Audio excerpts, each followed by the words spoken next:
চ্যানেলসকে একান্তে সাক্ষাৎকার দিয়েছেন বিএনপি চেয়ারপারসনের উপদেষ্টা ও যুক্তরাজ্য বিএনপি সভাপতি এম.এ মালিক। তিনি বলেন, বিএনপির ভারপ্রাপ্ত চেয়ারম্যান তারেক রহমান দেশের সব অঙ্গ সংগঠন ও বিএনপির সব নেতাকর্মীদের অন্তর্বর্তীকালীন সরকারের উপদেষ্টা ডক্টর ইউনূসের সরকারের প্রতি সমর্থন ও সহযোগিতা করার আহ্বান জানিয়েছেন।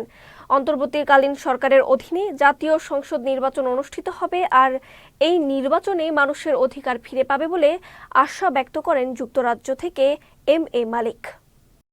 ৩,৫০০ মানুষ জীবন দিয়েছে এই গণতন্ত্রের জন্য, এবং এই গণতন্ত্র রক্ষাটা আমাদের জন্য খুব বেশি ইম্পর্টেন্ট। এবং specially doctor Yunus international recognised একজন শিক্ষিত ভদ্রলোক। আমরা we are proud of doctor Yunus, এবং ডক্টর ইউনূসকেও আমাদের নেতা দেশনায়ক তারেক রহমান বলেছেন আমরা ডক্টর ইউনূসকে সহযোগিতা করতে চাই। আমাদের বিএনপির নেতাকর্মীকে নির্দেশ দেওয়া হয়েছে। আমরা মনে করি যে ওয়েস্টার্ন ওয়ার্ল্ড যে first time in the history যে আমেরিকার প্রেসিডেন্ট ডক্টর ইউনূসকে যেভাবে কোলাকুলি করেছেন, এটা আমরা প্রাউড।